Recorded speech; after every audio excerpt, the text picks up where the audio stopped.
विधानसभा झाल्यानंतर पहिलीच या ठिकाणी आपली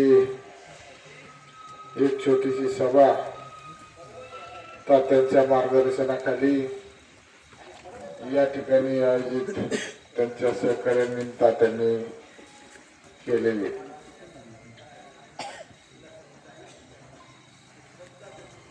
आणि विषय आहे तो या भागातील पाण्याचा।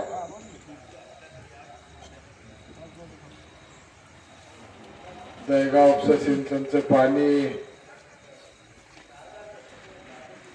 या भागासाठी दिलं पाहिजे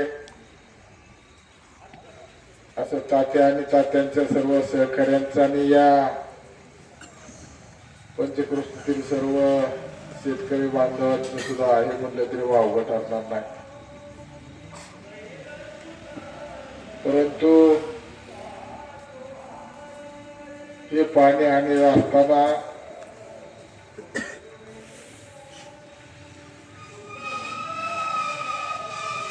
आपल्याला काही परवानग्या घ्याव्या लागतील, शासनाची मंजुरी घ्यावी लागेल। कारण पाठीमागच्या काळामध्ये ज्यावेळेस मी आमदार होतो त्यावेळेस आम्हाला असंच मुलवडीवरून वर्षिणी तळ्यामध्ये पाणी न्यायचं होतं आणि आम्ही जवळजवळ लोकवर्गणीतनं 47 लाख रुपयाची वर्गणी गोळा केली आणि त्याच्या माध्यमातून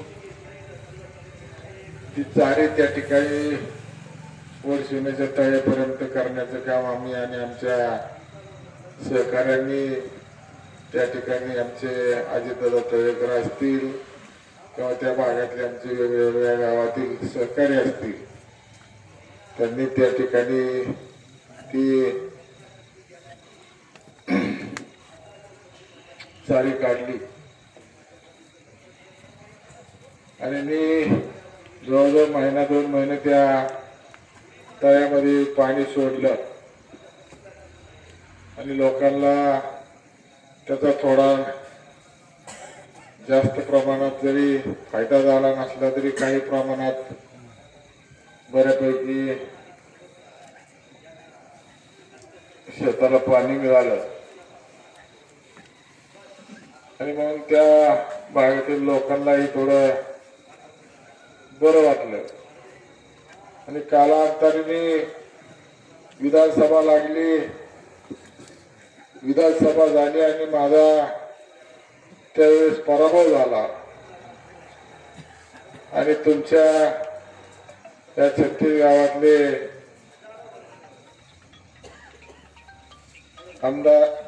आमदार झाले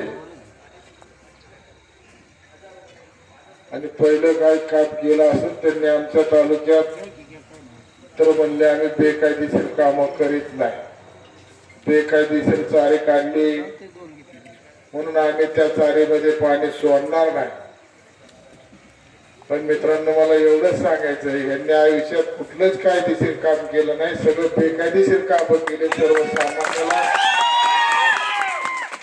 मातीत घालण्याचं काम त्या मंडळींनी केलेलं आहे, हे दाखवून चालणार नाही, ही वस्तुस्थिती। आम्ही विचाराने तत्वाने चालणारे माणसं आहोत, सहकारी आहोत।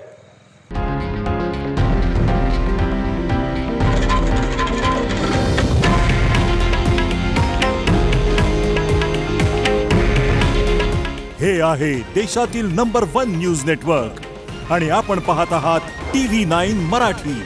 काळजी तुमची, हित महाराष्ट्राचं।